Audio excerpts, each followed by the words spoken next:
Time travel ചെയ്തുമല്ലാണ് തോന്നുന്നത്. നമ്മുടെ first ജനറേഷനും second ജനറേഷനും third ജനറേഷനും ആകുമ്പോൾ ഒരുപാട് കാര്യങ്ങൾ ഫസ്റ്റ് ജനറേഷനിലേക്ക് കൊണ്ടുപോയി. എന്ന് വെച്ചാൽ ഫസ്റ്റ് ജനറേഷൻ വന്നപ്പോൾ ഉണ്ടായിരുന്ന ഫീല് വാഹനം നമ്മളെയൊക്കെ കൊണ്ടുപോയി എവിടെയോ കളയുമോ എന്നുള്ള ഫീലായിരുന്നു. പക്ഷേ കളയത്തൊന്നുമില്ല. പക്ഷേ നമുക്ക് കൺട്രോളബിൾ ബൈക്ക് തന്നെയായിരുന്നു.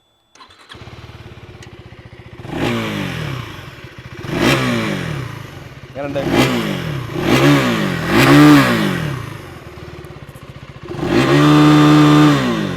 ഇതാണ്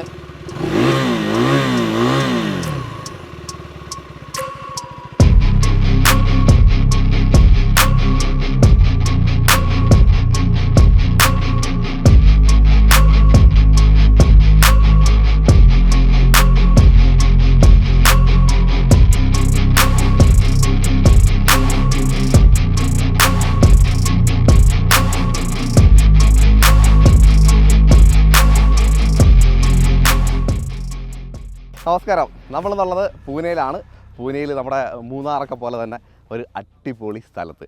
ആ സ്ഥലത്ത് നമ്മളിവിടെ ഒരു അടിപൊളി ബൈക്കുണ്ട്, നമ്മുടെ KTM 390. വളരെ ആരാധകരുള്ള, വളരെ പ്രിയപ്പെട്ട, എല്ലാവർക്കും വളരെ പ്രിയപ്പെട്ട ഒരു വണ്ടിയെ സ്നേഹിക്കുന്ന, അല്ലെങ്കിൽ ടൂ വീലറിനെ സ്നേഹിക്കുന്ന ഒരു ഒരു പാഷനേറ്റ് റൈഡിങ് ഇഷ്ടപ്പെടുന്ന എല്ലാവർക്കും ഇഷ്ടപ്പെട്ട ഒരു വണ്ടിയാണ്. അതിൻ്റെ തേർഡ് ജനറേഷനാണ് വന്നിരിക്കുന്നത്. 3,10,000 രൂപ റേഞ്ചിലാണ് ഈ ഒരു വാഹനം വന്നിരിക്കുന്നത്, ഈ ഒരു ടൂ വീലർ വന്നിരിക്കുന്നത് എന്നുള്ളതാണ് ഏറ്റവും അട്രാക്ഷൻ. സെക്കൻഡ് ജനറേഷനായിട്ട് കമ്പയർ ചെയ്യുമ്പം ഒരു ഹ്യൂജ് പ്രൈസ് ചേഞ്ച് വന്നില്ല. പക്ഷേ ഇതിനകത്ത് പെർഫോമൻസിനകത്തും അതുപോലെ വണ്ടിയുടെ ഓവറോൾ ഫീച്ചേഴ്സിനകത്തും എല്ലാം കാര്യമായ ചേഞ്ച് വന്നിട്ടുണ്ട്. എൻജിൻ മാറി, ചേസ് മാറി, ഓവറോൾ പെർഫോമൻസ് മാറി. അങ്ങനെ മാറ്റങ്ങളോടും മാറ്റങ്ങളാണ്. സൂപ്പർ ഡ്യൂക്ക് 1290 കംപ്ലീറ്റ് ആയിട്ട് ഇൻസ്പയർ ചെയ്ത് അതിനോടൊക്കെ ഓൾമോസ്റ്റ് സിമിലറായിട്ട് നിൽക്കുന്ന രീതിയിലാണ് പുതിയ ഡ്യൂക്ക് 390 വന്നിരിക്കുന്നത്. 390 നമ്മൾ പറയുന്നെങ്കിൽ നേരത്തെ 373 cc ആയിരുന്നു നമ്മുടെ സെക്കൻഡ് ജനറേഷൻ. ഇപ്പോൾ ഏകദേശം 399 cc എൻജിൻ മാറ്റിയിരിക്കുകയാണ്. ഇതിൻ്റെ ഒരു കോമ്പറ്റീറ്ററായിട്ട് പറയാനുള്ളത് നമുക്ക് R3 അതുപോലെ നിഞ്ച 300 പോലുള്ള ബൈക്കുകളാണ്. അതിലേക്ക് നോക്കുമ്പോൾ ഒരു 2 സിലിണ്ടർ എഞ്ചിൻ വരുമ്പോൾ ഇതൊരു സിംഗിൾ സിലിണ്ടർ വെച്ച് ഇത്രത്തോളം പെർഫോമൻസ്, അതുമായിട്ടുള്ള അതിൻ്റെ ഇനിഷ്യൽ കിട്ടുന്ന ആ ഒരു പെർഫോമൻസ് ഉണ്ടല്ലോ, ഒരു ഫസ്റ്റ് ഗിയറിൽ തന്നെ നമുക്കൊരു എബോ 60 ഒക്കെ പോകാൻ പറ്റുന്ന നല്ലൊരു മാരക പെർഫോമൻസ് തന്നെയാണ് ഈ ഒരു ബൈക്ക്. അത് ഈ ഒരു പ്രൈസ് റേഞ്ചിൽ കാഴ്ചവെക്കുന്നു എന്നുള്ളതാണ് ഏറ്റവും വലിയ അതിശയിപ്പിക്കുന്ന കാര്യം. അപ്പോൾ ഒരുപാട് വിശേഷങ്ങളുണ്ട് ഇതിനെക്കുറിച്ച് പറയാൻ. പ്രൈസ് റേഞ്ച് നമ്മൾ തുടക്കത്തിൽ തന്നെ പറഞ്ഞു. പിന്നെ ഈ വണ്ടിയുടെ ഓവറോൾ ബിൽഡ് വളരെ എടുത്തു പറയേണ്ട കാര്യമാണ്. അപ്പോൾ അതിൽ എടുത്തു പറയേണ്ട കാര്യം തന്നെയാണ് ചേസിനെ കുറിച്ച് പറയുമ്പോൾ. നമ്മുടെ റിയർ ഭാഗം, ഈ ഒരു ഭാഗം നമ്മൾ നേരത്തെ ഈ കാണുന്ന ഒരു ട്യൂബ് സൈസിലായിരുന്നു നേരത്തെ ഉണ്ടായിരുന്നെങ്കിൽ അത് കംപ്ലീറ്റ് മാറ്റി ഒരു അലൂമിനിയം സ്ട്രക്ചറിലേക്ക്, അലൂമിനിയം കാസ്റ്റ് അയണിലേക്ക് മാറ്റിയിട്ടുണ്ട് എന്നുള്ളതാണ് കണ്ടത്. ഇതെല്ലാം അയണാണ്, കാസ്റ്റ് അയണാണ് ഈ ഒരു ഭാഗം. അതിൻ്റെ ഗുണമെന്ന് പറഞ്ഞാൽ വണ്ടിയുടെ ഓവറോൾ വെയിറ്റ് കുറഞ്ഞു. ഏകദേശം 4 കിലോ ആണ് വെയിറ്റ് വന്നിരിക്കുന്നത്. അതിൽ ഒരു ഭാഗം എന്ന് പറഞ്ഞാൽ എഞ്ചിനാണ്. അടുത്ത ഭാഗം നമുക്ക് ഈ ഒരു ഗ്രാബ് ഹാൻഡിലുണ്ട്. ഈ ഗ്രാബ് ഹാൻഡിലിൻ്റെ വെയിറ്റ് കുറച്ചിട്ടുണ്ട്. ചേസിൽ വന്ന വെയിറ്റ്, പിന്നെ നമ്മുടെ അലോയ് വീല്, ഡിസ്ക് ബ്രേക്ക് ഇങ്ങനെയുള്ള ഭാഗങ്ങളിലുള്ള വെയിറ്റ്, എഞ്ചിൻ്റെ വെയിറ്റ് ഞാൻ നേരത്തെ പറഞ്ഞു. ഇങ്ങനെ കുറേ എലമെൻറ്റ് മാറിയപ്പോഴാണ് ഇത്രത്തോളം വെയിറ്റ്, ഏകദേശം 4 കിലോളം വരുന്ന വെയിറ്റ് കുറഞ്ഞത്. പിന്നെ ഇതിൻ്റെ കാര്യം പറയുമ്പോൾ 10 വർഷമായി മാർക്കറ്റിലേക്ക് വന്നിട്ട്. 10 വർഷം കടന്നുപോയത് ആരും അറിഞ്ഞില്ല. ഫസ്റ്റ് ജനറേഷൻ എന്നൊക്കെ പറയുമ്പോഴത്തേക്കും പെർഫോമൻസിൻ്റെ കാര്യത്തിൽ ഒരു രക്ഷയില്ലാത്ത വാഹനം തന്നെയായിരുന്നു. എല്ലാവരും ഒന്ന് അതിശയിപ്പിച്ചു. നമുക്ക് ആ സമയത്തൊരു മാർക്കറ്റിലുണ്ടായിരുന്ന വണ്ടികളിൽ, ആ ഒരു പ്രൈസ് റേഞ്ചിലുണ്ടായിരുന്ന വണ്ടികളിൽ വെച്ച് എല്ലാവരെയും ഒന്ന് എന്താണ് മാർക്കറ്റിലേക്ക് വന്നത് എന്ന് വളരെയധികം ശ്രദ്ധ നേടിയ ഒരു ബ്രാൻഡ് തന്നെയായിരുന്നു KTM. അതിൽ 390 എടുത്തു പറയേണ്ട കാര്യം തന്നെയാണ്. സെക്കൻഡ് ജനറേഷൻ 2017-18 വന്നു. അപ്പോൾ ഫസ്റ്റ് ജനറേഷനായിട്ട് കാര്യമായ ചേഞ്ചസ് ഒക്കെ വന്നിരുന്നു. അത് ആദ്യത്തെ ജനറേഷൻ ഉണ്ടായിരുന്ന ഒരു കാര്യമാണ് നമ്മുടെ അണ്ടർബെല്ലി എക്സോസ്റ്റ് ഉണ്ടല്ലോ, അത് വീണ്ടും വന്നു. അത് നല്ലൊരു കാര്യം തന്നെയാണ്. ഫസ്റ്റ് ജനറേഷനായിട്ട് കമ്പയർ ചെയ്യുമ്പോൾ ഈ ഒരു ജനറേഷനിൽ നമുക്ക് തേർഡ് ജനറേഷൻ വന്നപ്പോഴത്തേക്ക് ഗ്രൗണ്ട് ക്ലിയറൻസ് കൂടിയിട്ടുണ്ട്. ഏകദേശം 183 mm ഗ്രൗണ്ട് ക്ലിയറൻസ് വന്നു. നേരത്തെ സൈഡ് എക്സോസ്റ്റ് വന്ന പാറ്റേണിലും ഗ്രൗണ്ട് ക്ലിയറൻസ് ഇത്ര ഇല്ലായിരുന്നു. അത് വെച്ച് നോക്കുമ്പോൾ നമ്മുടെ ഇന്ത്യൻ റോഡ് കണ്ടീഷൻ, നമ്മളിപ്പോൾ ഈ നിൽക്കുന്ന സ്ഥലം എന്ന് പറഞ്ഞാൽ അത്യാവശ്യം ഒരു മലയും കുന്നുമൊക്കെ തന്നെയാണ്. ഇവിടെ നമ്മൾ പല സ്ഥലത്ത് അങ്ങോട്ടും ഇങ്ങോട്ടൊക്കെ ഓടിച്ചു നോക്കി. അപ്പോൾ ഗ്രൗണ്ട് ക്ലിയറൻസ് ഇത്രത്തോളം മെച്ചപ്പെട്ടതിൻ്റെ ഉപകാരം നമുക്ക് ഇവിടെ നല്ല രീതിയിൽ ഫീൽ ചെയ്യാൻ പറ്റി. അപ്പം നമ്മുടെ ഇന്ത്യൻ റോഡ് കണ്ടീഷന് പറ്റുന്ന ഗ്രൗണ്ട് ക്ലിയറൻസുമായിട്ടാണ് KTM ഡ്യൂക്ക് 390 ഇപ്പോൾ വന്നിരിക്കുന്നത്. അതുപോലെ തന്നെ 1354 mm നമ്മുടെ വീൽ ബേസും ചേഞ്ച് വന്നിട്ടുണ്ട്. പിന്നെ സീറ്റ് ഹൈറ്റ് എടുത്ത് കയറേണ്ട കാര്യം തന്നെയാണ്. ഫ്ലാറ്റ് ഫുട്ട് ചെയ്യാം വേണ്ടല്ലേ, വളരെ നിസ്സാരമായിട്ട് കയറിയിരിക്കുക. 800 mm ആണ് ഇതിൻ്റെ സീറ്റ് ഹൈറ്റ് വരുന്നത്. നമ്മുടെ ഇൻ്റർനാഷണൽ വേർഷനിൽ 820 mm വരുന്നുണ്ട്. അതിൻ്റെ കാര്യം എന്ന് പറഞ്ഞാൽ സീറ്റ് ഹൈറ്റ് നമുക്ക് കൂട്ടാൻ പറ്റും. ചെറിയൊരു പ്ലേസ്മെൻറ്റ് ഉണ്ട്. ആ പ്ലേസ്മെൻറ്റ് വെച്ചിട്ട് നമുക്ക് സീറ്റ് ഹൈറ്റ് ഒരു 20 mm ഇൻക്രീസ് ചെയ്യാം. അപ്പോൾ അത് വേണമെങ്കിൽ നമ്മുടെ മാർക്കറ്റിൽ അവൈലബിൾ ആയിരിക്കും എന്നാണ് അറിയാൻ കഴിഞ്ഞത്. അതുപോലെ സീറ്റിൻ്റെ ആ ഒരു പൊസിഷനിങ്ങും നല്ല രീതിയിൽ പ്ലേസ് ചെയ്തിട്ടുണ്ട്. നമുക്ക് സെക്കൻഡ് ജനറേഷനായിട്ട് കുറച്ച് ചേഞ്ചസ് സീറ്റിലേക്ക് കൊണ്ടുവന്നിട്ടുണ്ട്. അതുപോലെ പില്യൻ ടയറിൻ്റെ സീറ്റിലേക്ക് കൊണ്ടുവന്നിട്ടുണ്ട്. അത് കാണിച്ചു തരാം. ഉണ്ടല്ലോ, സീറ്റിൻ്റെ സ്ട്രക്ചറിലൊക്കെ ചെറിയ ചേഞ്ച് ചെയ്യുന്നുണ്ട്. ഗ്രാബ് ഹാൻഡിലിൻ്റെ വെയിറ്റ് കുറഞ്ഞു എന്ന് നമ്മൾ ആൾറെഡി പറഞ്ഞു.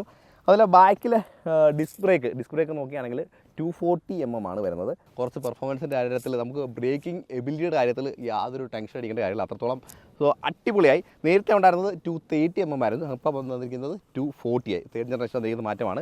വീൽ സൈസിലേക്ക് നോക്കുകയാണെങ്കിൽ നമുക്ക് 17 ഇഞ്ച് തന്നെയാണ് നേരത്തെ ഉണ്ടായിരുന്നത്. അതുപോലെ ഇപ്പോൾ ഉണ്ടത് 150/60R17 ആണ് നമ്മുടെ ടയർ ആൻഡ് വീൽ സൈസ് വരുന്നത്. അതിൽ ചേഞ്ചില്ല, പഴയ സെക്കൻഡ് ജനറേഷൻ്റെ അതേ തന്നെ കണ്ടിന്യൂ ചെയ്ത് തേർഡ് ജനറേഷൻ വന്നിട്ടുണ്ട്. അതുപോലെ സിംഹാമിൻ്റെ ഡിസൈനിൽ ആ സ്ട്രക്ചറിൽ ചെറിയൊരു ചേഞ്ച് വന്നിട്ടുണ്ട്. അതിൽ മറ്റൊരു എടുത്തു പറയേണ്ട കാര്യം തന്നെയാണ് നമ്മുടെ ഈ കാണുന്ന ഓഫ് സെൻറ്റേഡ് സസ്പെൻഷൻ. സാധാരണ നമ്മളൊരു വാഹനത്തിൽ കാണുന്ന ഒരു കാര്യം എന്ന് പറഞ്ഞാൽ സസ്പെൻഷൻ സാധാരണ ഒരു സെൻട്രൽ പ്ലേസ്മെൻറ്റ് ആയിരിക്കും മിക്കവാറും എല്ലാ വാഹനത്തിലും നമുക്ക് ഒരു മോണോ സസ്പെൻഷൻ വരുന്ന കാര്യത്തിൽ കാണുന്നത്. പക്ഷേ ഇതിങ്ങനെ ഓഫ് സെൻറ്റേഡ് വന്നപ്പോൾ ഉള്ള ഗുണമെന്ന് ചോദിച്ചു കഴിഞ്ഞാൽ എന്തിനാണ് ഇങ്ങനെ ചെയ്തതെന്ന് ചോദിച്ചു കഴിഞ്ഞാൽ ഒരു കാര്യം എന്ന് പറഞ്ഞാൽ ഒന്ന് നമ്മുടെ ഗ്രൗണ്ട് ക്ലിയറൻസിനെ മാനേജ് ചെയ്യാനാണ്, മറ്റൊരു കാര്യം സീറ്റ് ഹൈറ്റിനെ മാനേജ്, ഇത് രണ്ടും കൂടെ മാനേജ് ചെയ്യാൻ തന്നെയാണ് ഈ ഒരു രീതിയിലേക്ക് സസ്പെൻഷൻ പ്ലേസ് ചെയ്തിരിക്കുന്നത്. പിന്നെ റൈഡിൻ്റെ കാര്യത്തിൽ സസ്പെൻഷൻ നമ്മളെ നല്ല രീതിയിൽ സപ്പോർട്ട് ചെയ്യുന്നുണ്ടോ എന്ന് പറയാം. 161 ആണ് ഇതിൻ്റെ ഒരു ട്രാവൽ ഡിസ്റ്റൻസ് വരുന്നത്. നമുക്ക് സസ്പെൻഷൻ അഡ്ജസ്റ്റ് ചെയ്യാം, അതൊക്കെ നോർമൽ കാര്യങ്ങൾ തന്നെയാണ്, നല്ല ഇതിനകത്ത് ഫോളോ ചെയ്തിട്ടുണ്ട്. പിന്നെ നമ്മുടെ ഈ ഒരു കൂളൻറ്റിൻ്റെ ടാങ്ക് നമ്മുടെ ഫ്രണ്ടിലായിരുന്നു വന്നിരുന്നത്, അത് ഇങ്ങോട്ട് മാറ്റി പ്ലേസ് ചെയ്തിട്ടുണ്ട്. എഞ്ചിൻ്റെ കാര്യം പ്രത്യേകിച്ച് പറയേണ്ട കാര്യമില്ല. നമുക്ക് 373 cc-ന്ന് 399 cc-ലേക്ക് വന്നു. 46 bhp 8500 rpm കിട്ടും. 39 Nm ടോർക്ക് 6500 rpm കിട്ടും. 0 to 100 5.8 seconds. പൊളിയല്ലേ? അപ്പോൾ ഇതൊക്കെയാണ് എഞ്ചിനിൽ വന്നിരിക്കുന്ന മാറ്റങ്ങൾ. പെർഫോമൻസ് ഭയങ്കര കാര്യമായിട്ട് ചേഞ്ച് വന്നിട്ടുണ്ട്. അതുപോലെ ഒരു 5000 rpm ഒരു 80% പെർഫോമൻസ് നമ്മുടെ ടയറിലേക്ക് കറക്റ്റായിട്ട് എത്തുന്നുണ്ട്. അതൊക്കെ അടിപൊളി കാര്യം തന്നെയാണ്. വാഹനം ഓടിക്കുന്ന സമയത്ത് കിട്ടിയ കാര്യങ്ങളൊക്കെയാണ്. ഭയങ്കര രസമുണ്ട്, ഭയങ്കര ത്രില്ലിംഗ് ആണ് വാഹനം ഓടിക്കാൻ. പിന്നെ കളറ് ഇപ്പോൾ നമുക്ക് സാധാരണ ഈ ഒരു ഓറഞ്ച് കളർ KTM-ൽ സാധാരണയായിട്ട് കാണുന്നതാണ്. ഈ ഒരു ഓറഞ്ച് കളർ തന്നെയാണ് സീറ്റ് വന്നിരിക്കുന്നത്. പിന്നെ അടുത്തൊരു കളർ ഓപ്ഷൻ എന്ന് പറഞ്ഞാൽ നമുക്കൊരു dark blue colour. Dark blue വരുമ്പോഴത്തേക്ക് ഈ ഒരു സീറ്റ് മാറി ബ്ലാക്കിലേക്ക്, ഈ ഒരു ഓറഞ്ച് സീറ്റ് മാറി ബ്ലാക്ക് കളറിലേക്ക് വരും. അങ്ങനെ ഒരു ചേഞ്ച് വരുന്നുണ്ട്. അതുപോലെ ബോഡി പാനൽ ഉണ്ടല്ലോ, ഈ ഒരു ബോഡി പാനൽ കുറച്ചുകൂടെ വലുതായി, കുറച്ചുകൂടെ എക്സ്റ്റെൻഡഡ് ആയെന്ന് പറയാം. നല്ല രസമുണ്ട് കേട്ടോ. സൈഡ് പ്രൊഫൈലിൽ ഈ ഒരു ബോഡി പാനലിൻ്റെ ഒരു എക്സ്റ്റൻഷൻ വളരെ ഒരു അപ്പീലിംഗ് ആണെന്ന് തന്നെ പറയാം. ഈ ഒരു ബോഡി പാനലിൽ ഡ്യൂക്ക് ബാഡ്ജിങ്ങും 390 ബാഡ്ജിങ് കാര്യങ്ങളൊക്കെ ആ ഒരു പാനലിലേക്ക് കൊണ്ടുവന്നിട്ടുണ്ട്. അതുപോലെ ടാങ്കിൻ്റെ കാര്യം പറയുമ്പോഴും ഇൻക്രീസ് ചെയ്തിട്ടുണ്ട്, എന്ന് വെച്ചാൽ കപ്പാസിറ്റി ഇൻക്രീസ് ചെയ്തിട്ടുണ്ട്. 15 ലിറ്ററാണ് ഈ ഒരു ഫ്യൂൽ ടാങ്കിൻ്റെ കപ്പാസിറ്റി ഇപ്പോൾ വരുന്നത്, പുതിയൊരു വെർഷനിൽ വരുന്നത്. മൈലേജ് എല്ലാവർക്കും അറിയാൻ താല്പര്യം കാണും. മൈലേജ് തൽക്കാലം എനിക്കറിയില്ല, നമുക്കൊന്ന് ഓടിച്ചിട്ട് മൈലേജിൻ്റെ കാര്യത്തിലേക്കൊക്കെ വരാം. ഇനി ഫ്രണ്ടിലേക്ക് വരുമ്പോൾ നമ്മുടെ സസ്പെൻഷനിലൊക്കെ നല്ല ചേഞ്ച് വന്നിട്ടുണ്ട്. അപ്പോൾ നമ്മുടെ തേർഡ് ജനറേഷനിലുള്ള ഏറ്റവും വലിയ അഡ്വാൻറ്റേജ് ചെറിയൊരു പ്രൈസ് ചേഞ്ചിൽ ഒരുപാട് മാറ്റങ്ങൾ വന്ന ഒരു ബൈക്ക് തന്നെയാണ് ഏറ്റവും എടുത്തു പറയേണ്ട കാര്യം. അപ്പോൾ സസ്പെൻഷനിൽ മാറ്റം വന്നു. USD ഫോക്സ് ആണ് ഫ്രണ്ടിൽ വന്നിരിക്കുന്നത്. നമുക്ക് 151 ആണ് ട്രാവൽ ഡിസ്റ്റൻസ്, 43 ആണ് ഡയമീറ്റർ വരുന്നത്. അതുപോലെ ഫ്രണ്ടിലെ ഡിസ്ക് ബ്രേക്കിൻ്റെ ഡയമെൻഷൻ വൈസ് മാറ്റമില്ല, 320mm തന്നെയാണ്. പക്ഷേ ആ ഒരു പാറ്റേൺ മാറി, നേരത്തെ ഉണ്ടായിരുന്ന പാറ്റേൺ അല്ല ഈ ഒരു തേർഡ് ജനറേഷനിലേക്ക് വന്നപ്പോൾ കുറച്ചുകൂടെ പെർഫോമൻസിനൊക്കെ സപ്പോർട്ട് ചെയ്യുന്ന രീതിയിൽ തന്നെയാണ് ഡിസ്ക് ബ്രേക്കും കാര്യങ്ങളൊക്കെ വന്നിരിക്കുന്നത്. അലോയ് വീലിൻ്റെ പാറ്റേൺ മാറി, ഡിസൈൻ മാറി, ഓവറാൾ ഈ ഒരു ഭാഗത്തെ മൊത്തത്തെ സ്ട്രക്ചർ ഒന്ന് മാറ്റി പിടിച്ചു എന്ന് തന്നെ പറയാം. ഇതൊക്കെയാണ് ഈ ഒരു സൈഡിൽ വന്നിരിക്കുന്ന മാറ്റം. പിന്നെ അടുത്ത മാറ്റം എന്ന് പറഞ്ഞു കഴിഞ്ഞാൽ മാറ്റങ്ങളോട് മാറ്റങ്ങളാണ്. വീഡിയോയിൽ മൊത്തം മാറ്റങ്ങൾ മാത്രമേ ഉള്ളൂ. അപ്പോൾ ഇത് കാണല്ലോ, ഈ ഒരു ഭാഗം മൊത്തത്തിൽ മാറി. ഈ ഒരു ഡിസൈൻ ബേസിക് സ്ട്രക്ചർ, ആ ഒരു DNA മാറ്റിയില്ല, പക്ഷേ അതിനകത്ത് വരുന്ന സ്ട്രക്ചർ ചേഞ്ചസ് ഒക്കെ കാര്യമായിട്ട് കൊണ്ടുവന്നിട്ടുണ്ട്. ഓണായി കാണിക്കാം. കുറച്ചുകൂടി രസമായില്ലേ, കുറച്ചുകൂടെ അടിപൊളിയായെന്ന് പറയാം. ഹെഡ്ലാമ്പിൻ്റെ ഒരു ഡിസൈൻ ഒന്നുകൂടെ മാറ്റി പിടിച്ചു. അപ്പോൾ ഫ്രണ്ടിൻ്റെ ആ ഒരു പാനലിൻ്റെ ഒരു വിസിബിലിറ്റി ഉണ്ടല്ലോ, നല്ല രസമുണ്ട് കാണാൻ. ഫ്രണ്ടിൽ നിന്ന് നിൽക്കുമ്പോൾ ആ പാനലുണ്ടെങ്കിൽ ഫ്രണ്ടിൽ വന്ന് നിൽക്കുന്ന ഒരു ഫീല്, എന്താണ് കാള കുത്താൻ വരുന്ന ഫീലൊക്കെ കൊണ്ടുപോകുന്നു തോന്നുന്നു. എനിക്ക് തോന്നിയ കാര്യമാണ്. നിങ്ങൾക്ക് എന്താ തോന്നിയെന്ന് പറഞ്ഞാൽ ജസ്റ്റ് ഒന്ന് കമൻറ്റ് ചെയ്യുക. അപ്പോൾ ഫ്രണ്ടിൽ നല്ലൊരു കാര്യമായി ചേഞ്ച് കൊണ്ടുവന്നു. ഈ ഒരു സൈഡ് ഇൻഡിക്കേറ്ററിന് ചേഞ്ച് ഇല്ല, അതാണ് ചേഞ്ച് ഇല്ലാത്ത ഒരു കാര്യം ഇതിനകത്ത് എടുത്തു പറയാനുള്ളത്. പിന്നെ ഏറ്റവും വലിയ കാര്യം എന്ന് പറഞ്ഞാൽ ഒരു ടൈം ട്രാവൽ ചെയ്തുകൊണ്ടാണ് തോന്നുന്നത്. നമ്മുടെ ഫസ്റ്റ് ജനറേഷനും സെക്കൻഡ് ജനറേഷനും തേർഡ് ജനറേഷനും ആകുമ്പോൾ ഒരുപാട് കാര്യങ്ങൾ ഫസ്റ്റ് ജനറേഷനിലേക്ക് കൊണ്ടുപോയി. എന്ന് വെച്ചാൽ ഫസ്റ്റ് ജനറേഷൻ വന്നപ്പോൾ ഉണ്ടായിരുന്ന ഫീല് വാഹനം നമ്മളെയൊക്കെ കൊണ്ടുപോയി എവിടെയോ കളയുമോ എന്നുള്ള ഫീലായിരുന്നു. പക്ഷേ കളയത്തൊന്നുമില്ല, പക്ഷേ നമുക്ക് കൺട്രോളബിൾ ബൈക്ക് തന്നെയായിരുന്നു. ഈ ഒരു ജനറേഷൻ വന്നപ്പോഴും പെർഫോമൻസ് അതുപോലെ തന്നെ നിർത്തിയിട്ടുണ്ട്. പെർഫോമൻസ് കാര്യമായിട്ട് സെക്കൻഡ് ജനറേഷനായിട്ട് കമ്പയർ ചെയ്യുമ്പോൾ കാര്യമായിട്ട് കൂട്ടി. എക്സോസ്റ്റ് അണ്ടർബെല്ലി ആയി.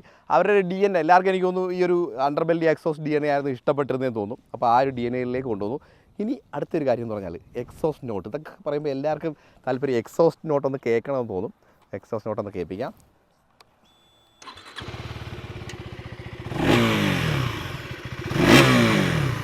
എങ്ങനെയുണ്ട്?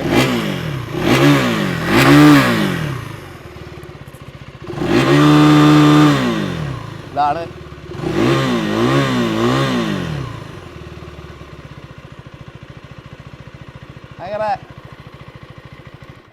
ഭയങ്കര റിഫൈൻഡ് ആണ്. നമുക്ക് ആ ഫസ്റ്റ് ജനറേഷനായിട്ടൊക്കെ മാച്ച് ചെയ്യുന്ന രീതിയിലേക്കൊരു സൗണ്ട് ഉണ്ടെന്ന് വേണമെങ്കിൽ പറയാം. അപ്പോൾ എക്സോസ്റ്റ് സൗണ്ട് നിങ്ങൾക്ക് ഇഷ്ടപ്പെട്ടൊന്ന് കമൻറ്റ് ചെയ്യുക. അല്ലെങ്കിൽ ഏത് ജനറേഷനായിട്ട് ഫസ്റ്റ് ജനറേഷനായിട്ടാണോ മാച്ച് ചെയ്യുന്നത്, അതുപോലെ സെക്കൻഡ് ജനറേഷനായിട്ടോ മാച്ച് ചെയ്യുന്നത്, അതും തീർച്ചയായിട്ടും കമൻറ്റ് ചെയ്യണം. അപ്പോൾ ഇത്രയൊക്കെയാണ് ഓവറാൾ ഒരു ഫസ്റ്റ് ലുക്കിൽ പറയാനുള്ള കാര്യങ്ങൾ. ഹാൻഡിലേക്ക് നിന്ന് വരാം, നമുക്ക് കയറിയിരിക്കാം. കുറച്ചുകൂടെ ഷോർട്ടറായി എന്നുള്ളൊരു ഫീൽ വരുന്നുണ്ട്.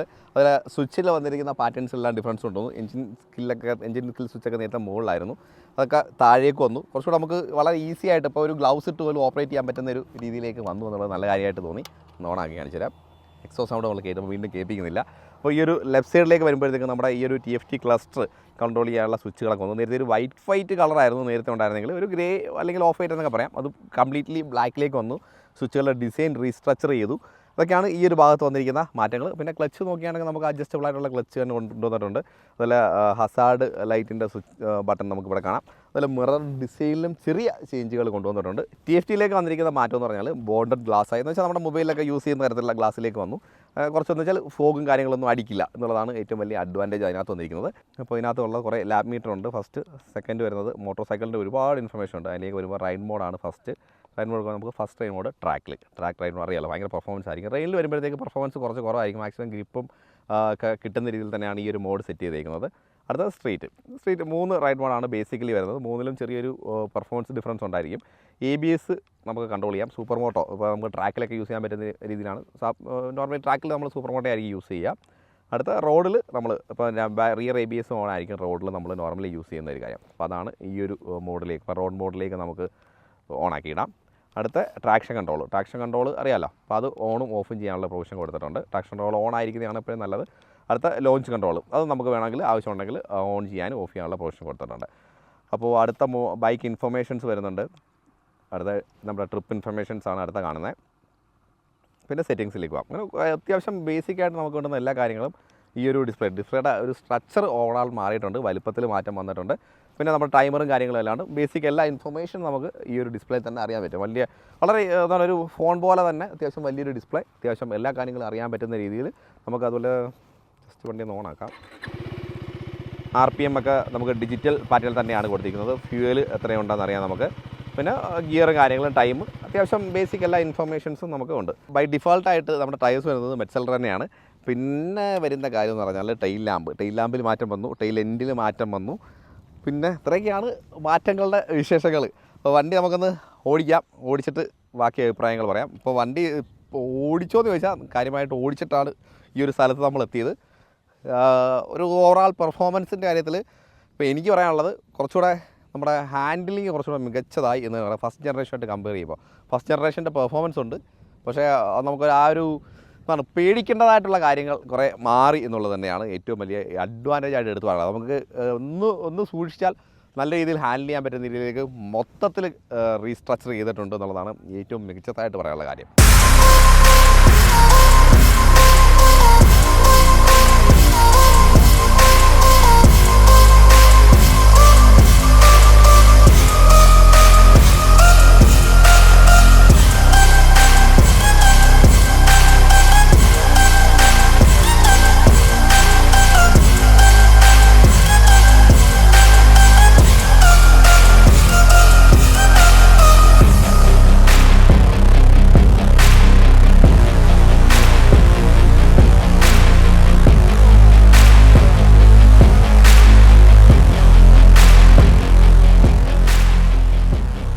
അപ്പോൾ നമ്മൾ റോഡിൽ എക്സ്പീരിയൻസും അതുപോലെ ട്രാക്കിൽ എക്സ്പീരിയൻസും പറഞ്ഞു. ട്രാക്കിലൊരു മാർഗ്ഗമായിരുന്നു കേട്ടോ, ട്രാക്കിൽ രക്ഷയില്ല, ഭയങ്കര എക്സ്ട്രീം പെർഫോമൻസ്. നമുക്ക് മാക്സിമം പെർഫോമൻസ് കാഴ്ച ഇപ്പോഴത്തെ റോഡ് കണ്ടീഷനൊക്കെ അറിയാമല്ലോ, വളരെ പാടാണ് റോഡിലൊക്കെ പോയി മാക്സിമം സ്പീഡ് എടുക്കാന്നത്. പക്ഷേ ട്രാക്കിൽ വളരെ ത്രില്ലിംഗ് തന്നെയായിരുന്നു എക്സ്പീരിയൻസ്. റോഡിലും ഒട്ടും മോശമല്ല. നമ്മുടെ കയ്യിൽ നമ്മൾ എങ്ങനെ വണ്ടി ഓടിക്കണമെന്ന് വിചാരിക്കുന്നു ആ രീതിയിൽ ഓടിക്കാൻ പറ്റുന്ന ഒരു അടിപൊളി വാഹനം തന്നെയാണ്. നല്ലൊരു പ്രൈസ് റേഞ്ച്. പിന്നെ 3 റൈഡ് മോഡുണ്ട്. അതിൽ ഏറ്റവും ഒരു ബിഗിനേഴ്സിന് പറ്റിയ റൈഡ് മോഡെന്ന് പറഞ്ഞാൽ നമ്മുടെ റെയിൻ മോഡെന്ന് പറഞ്ഞ മോഡുണ്ട്. അതായിരിക്കും ഏറ്റവും ആവശ്യം, കാരണം മാക്സിമം ട്രാക്ഷൻ കിട്ടുന്നുണ്ട് ആ ഒരു മോഡിൽ. പിന്നെ റോഡ് മോഡിൽ ഒരു സ്ട്രീറ്റ് മോഡിൽ കുറച്ച് ട്രാക്ഷനും ഉണ്ട്, എന്നാൽ മാക്സിമം പെർഫോമൻസ് കിട്ടുന്ന രീതി ഒരു ടോപ്പ് എൻഡ് പെർഫോമൻസിലേക്ക് പോകുന്നില്ല. മാക്സിമം നമുക്ക് പെർഫോമൻസ് കിട്ടുന്നത് നമ്മുടെ നമ്മുടെ ട്രാക്ക് മോഡിലാണ് ഏറ്റവും കൂടുതൽ പെർഫോമൻസ് കാര്യങ്ങൾ കിട്ടുന്നത്. വളരെ ത്രില്ലിംഗ് എക്സ്പീരിയൻസ് തന്നെയായിരുന്നു. ഈ ഒരു സമയത്ത് നമുക്ക് അതിൻ്റെ ഒരു മൈലേജ് കാര്യങ്ങളും പറയാൻ സാധിക്കില്ല. ഒരു 20 റേഞ്ചൊക്കെയാണ് നമുക്ക് ഈ ഒരു സമയത്ത് കിട്ടുന്നത്. കാരണം അത്രയും വൈൽഡായിട്ട് ഭയങ്കര പല രീതിയിൽ നമ്മൾ വണ്ടി ഓടിച്ച് നോക്കുന്നുണ്ട്. ബ്രേക്കിംഗ് ചെക്ക് ചെയ്തിട്ടുണ്ട്. ബ്രേക്കിംഗ് നല്ല റെസ്പോൺസ് ആണ് കേട്ടോ. അപ്പോൾ നമ്മുടെ ഫ്രണ്ട് ബ്രേക്ക് തന്നെ മാക്സിമം നമുക്ക് കൺട്രോൾ ചെയ്യാൻ പറ്റുന്നുണ്ട്. ഒരു RC 390 ആണല്ലോ, അതൊക്കെ ഓടിക്കുന്ന സമയത്ത് നമ്മൾ ട്രാക്കിലൊരു എക്സ്പീരിയൻസ് ചെയ്തിരുന്നു. ആ സമയത്ത് ഒരു പറയുന്നത് ഫ്രണ്ട് ബ്രേക്ക് വെച്ച് തന്നെ മാക്സിമം എന്താണ് കൺട്രോൾ ചെയ്യണം, അങ്ങനെയൊക്കെ തന്നെയായിരുന്നു. അങ്ങനെ നമ്മൾ ട്രൈ ചെയ്ത് നോക്കി, പല പാർട്ടികൾ ട്രൈ ചെയ്ത് നോക്കി. വളരെ ത്രില്ലിംഗ് എക്സ്പീരിയൻസ് തന്നെയാണ്. ഓവറാൾ ഹാപ്പിയാണ്. അപ്പോൾ അടിപൊളി, ഒന്ന് ടെസ്റ്റ് ചെയ്ത് നോക്കാം.